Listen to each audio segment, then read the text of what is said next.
3 years ago, I walked up to a tournament lake in Georgia with a beat-up rod, a single pack of night crawlers, and a tiny brown bottle I grabbed off the baking aisle at Walmart. Total cost, $3.38. The guy standing next to me, tournament patches on both shoulders, $600 custom rod, a tackle bag that probably cost more than my truck payment, looked at my setup and laughed.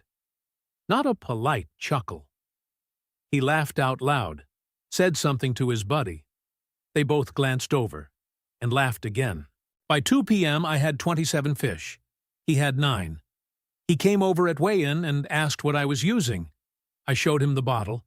He stared at it for 5 full seconds. Then he said, and I'll never forget this, "That's it?" "Yeah, that's it. If this is your first time here, hit that subscribe button right now and ring the bell. I put out videos like this every single week. Old school techniques, real science, and knowledge that nobody in the fishing industry wants you to find. The tournament was a local club event on Lake Lanier, north of Atlanta. June 2022, early morning.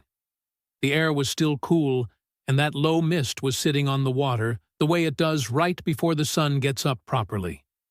I was there with my buddy Derek, who'd been tournament fishing for 4 years at that point.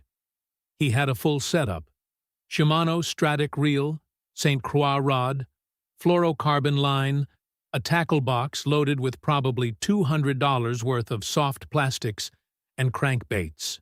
The guy I mentioned, Colt, had Instagram sponsors. For real. He was the local tournament guy. Took it seriously. Had the whole image going. I had a $40 combo rod I'd owned since 2019, a pack of night crawlers, 2.49s, and 1 bottle of pure anise extract from the baking section, 0.89. Derek flat out asked me if I was serious. "You're fishing a tournament with worms and cookie extract?" I told him what my grandfather used to do down along the Tennessee River. The old man fished his whole life and never bought a single bottle of commercial scent. He'd been doing this specific prep since at least the early 60s, and he consistently, reliably outfished every person around him. Not sometimes. Every time. I watched it happen from the time I was 7 years old, and couldn't figure out what he was doing different. By 7:30 a.m., I had 7 bass. Derek had 1. Colt had 3 and was already on his second lure. By noon, 19 fish for me. Colt had 6 and had switched presentations 4 times. Full methodical approach. Changing colors, depths, retrieves, the whole thing. Meanwhile, I hadn't touched my rig once. I don't tell that story to brag. I tell it because that afternoon completely changed how I think about fishing. And about the industry that spent decades convincing you that catching fish requires spending serious money. It doesn't. The old-timers knew something, and what they knew costs less than a cup of coffee at the gas station. This technique is just one piece of a bigger system, and I put everything together in one place. It's called high-level fishing. The water game. This is the complete guide I wish someone had handed me 10 years ago. Inside, you get reading water, fresh water and salt water. How to identify productive zones in minutes, not hours spent guessing. Structure, where fish actually hold. Stop burning time casting at dead water. Current, tide, and water flow. The invisible engine that controls every single catch positioning and attack angle. The variable that outweighs bait choice almost every time fish behavior patterns. How to predict movement before you even make your first cast, real-time decision-making. The difference between a guy who guesses and a guy who knows the mindset of a high-level angler. What separates consistent producers from weekend hopefuls. Link is in the description. No padding, straight to what works. Now, the bottle. It's anise extract. The exact same thing your grandmother puts in Christmas biscotti. I know how that sounds. Stay with me. Fishermen along the Tennessee River, the Mississippi River Delta, the bayous of South Louisiana. They've been adding anise to bait for well over 100 years. Not because they read a biology paper, because the results proved themselves over and over, and the knowledge got passed down, grandfather to father to son. Across different states, different water types, different target species. In Alabama, old catfish guys mix it into dough bait. In the Ozarks, trout fishermen reach for it in cold water conditions. Down in Louisiana, it shows up in shrimp-based rigs for saltwater work. Same ingredient, completely different contexts. That kind of pattern doesn't happen by accident. When the same thing keeps working across 100 years and 1,000 different trips, it's not folklore, it's data. Here's the biology behind it. Fish smell is nothing like human smell. Not even close. A largemouth bass can detect a single amino acid compound diluted to 1 part per 10 billion parts of water. Think about what that actually means. If you dropped a single teaspoon of a compound into a full Olympic swimming pool, a bass could smell it from the far end. Their olfactory system isn't just sensitive, it's a survival-grade chemical detection network built over millions of years of evolution. Anise extract contains anethole, a naturally occurring organic compound that mimics the scent signals released by injured, dying, or struggling prey. When anethole dissolves into water, it spreads outward and downstream in a widening scent cone. To a bass, a catfish, a carp. That signal registers as prey available right now. Not just food. Injured food. The kind that triggers an aggressive feeding response, not a cautious one. And night crawlers already release their own natural scent from the mucus layer on their skin. Proteins and amino acids that fish have recognized as edible for as long as both species have existed in the same water. The anise doesn't replace that signal. It amplifies it. You end up with a compound scent profile, natural prey chemistry plus a strong directional attractant, working simultaneously. The fish doesn't just notice the bait. It gets pulled toward the source. Soft plastics don't do this. Crankbaits don't do this. Those lures work on visual triggers and vibration. And in waters with heavy tournament pressure, fish learn. They adapt. A plastic worm gets ignored after a while because the fish has seen it 100 times without anything bad happening. But a garlic anise night crawler? That scent combination doesn't exist in their learned threat patterns. There's no built-in ignore response. It hits fresh every single time. That's not luck. That's not some folk medicine mysticism. That's chemistry operating exactly the way fish biology would predict. Here's exactly how I prep it.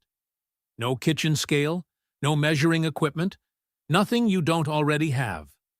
What you need: 1 container of night crawlers, Walmart, $2.49, 1 small bottle of pure anise extract, Walmart baking aisle, $0.89, 1 Ziploc sandwich bag. Optional but worth adding, 3 cloves of fresh garlic, well crushed. Open the night crawler container and transfer 10 to 12 worms into the Ziploc bag. Add 6 to 8 drops of anise extract directly onto them. If you're using garlic, add the crushed cloves in right now. Seal the bag and give it a gentle shake. You're not trying to coat them in liquid. Just get the scent distributed across their surface. Now put it in the fridge or a cooler and leave it for 45 minutes minimum. That's the step most people skip, and skipping it costs roughly 60% of the effectiveness. The worms need time to absorb the anethole compounds through their skin. Throw them straight into the water after a 5-minute soak, and the scent washes off in about 90 seconds. Wait the full 45 minutes, and the compound integrates into the worm's surface layer. It diffuses slowly and consistently the entire time the bait is in the water. That sustained release is what builds the scent cone that draws fish in from distance. In cold water, below 55 degrees, push the soak time to 90 minutes.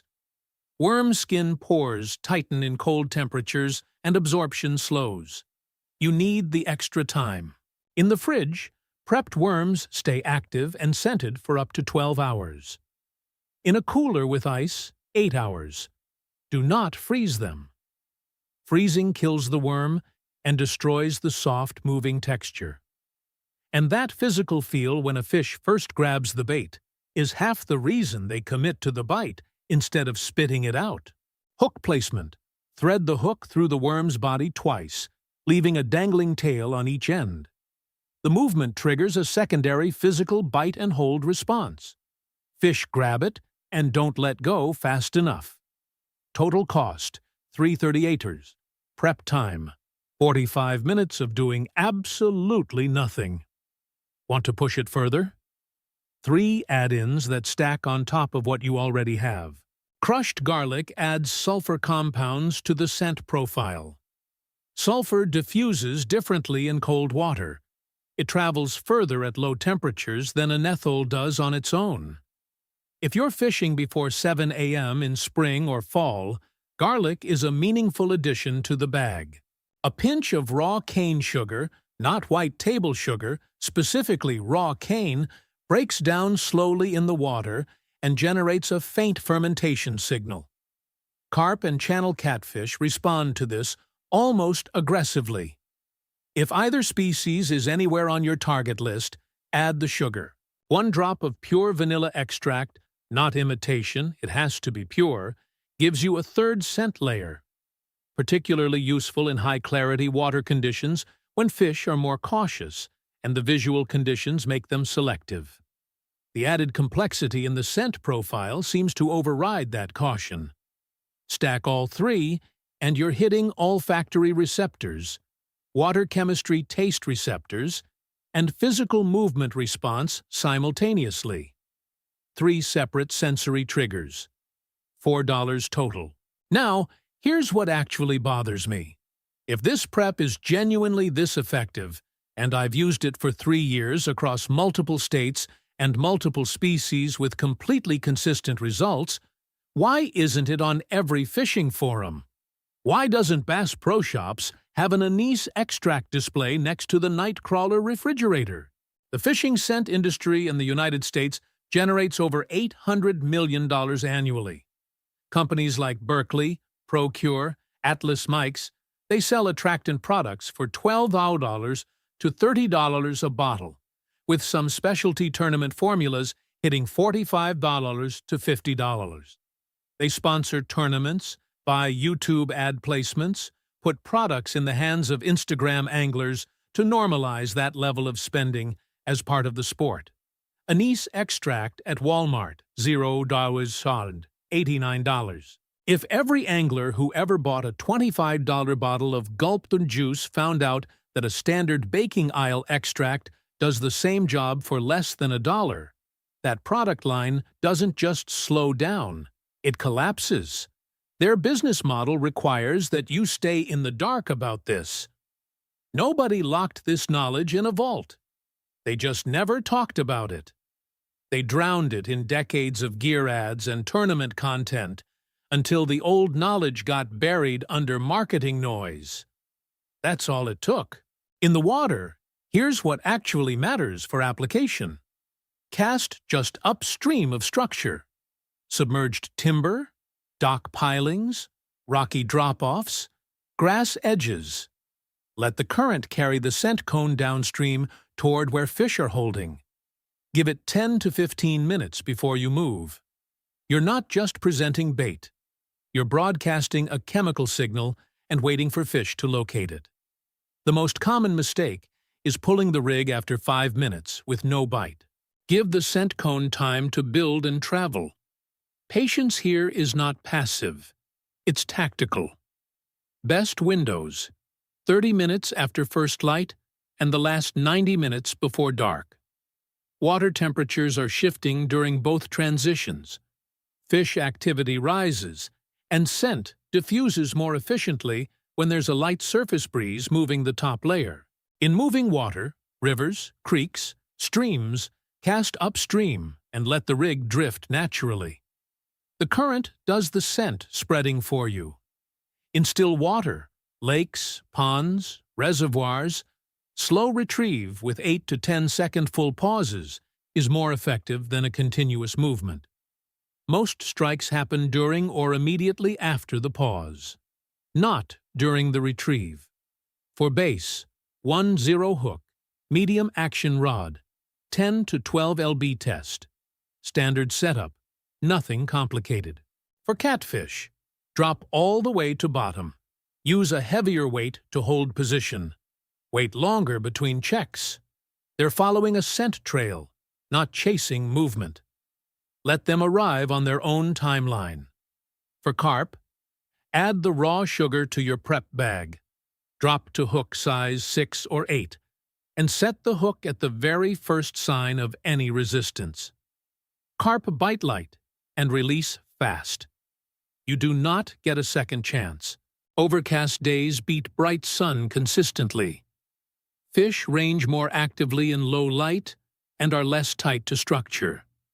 Before a cold front moves in, when pressure is building, fish go deep and slow down. Match that with a slower retrieve and more patience at each spot. After rain, when pressure drops and fresh oxygen enters the water column, this rig fires harder than any other condition I've tested it in. Post-storm fishing with anise-prepped worms is the single most productive combination I've found over 3 years of doing this deliberately. One more time on the book. If you want the complete system, reading water, working current, understanding structure, tracking behavior patterns, building the decision-making framework that makes all of this consistent. It's all in high-level fishing. The water game. Link is in the first pinned comment below. This is the knowledge that was always out there, just scattered across decades of old-timers and river fishermen who never wrote it down. Picture your next trip. The guy 2 spots down has $700 worth of gear, and he's on his 3rd lure swap in 90 minutes. You've got a Ziploc bag in your cooler that's been soaking for 45 minutes, you've been at the same spot for half an hour, and you've already outfished him 4-1. He's going to come over. And when you pull out a Walmart baking bottle and a pack of night crawlers, he's going to have exactly the same look Colt had at Lake Lanier. That's it? Yeah, that's it. Old men on southern rivers figured this out before YouTube existed, before tournaments had sponsorships, before anyone was selling a $30 attractant bottle. They caught fish because they actually understood what fish respond to, not what a marketing team told them to buy. Fishing is not about gear. Never was. The gap between a slow day and a great day on the water is not a premium rod or a name-brand lure. It's knowing what triggers a fish to bite, and applying that knowledge every single time. Now you know. Hit subscribe and ring the bell. New video every week. Old knowledge, real science. No gear commercials disguised as content. You don't want to miss what's coming next.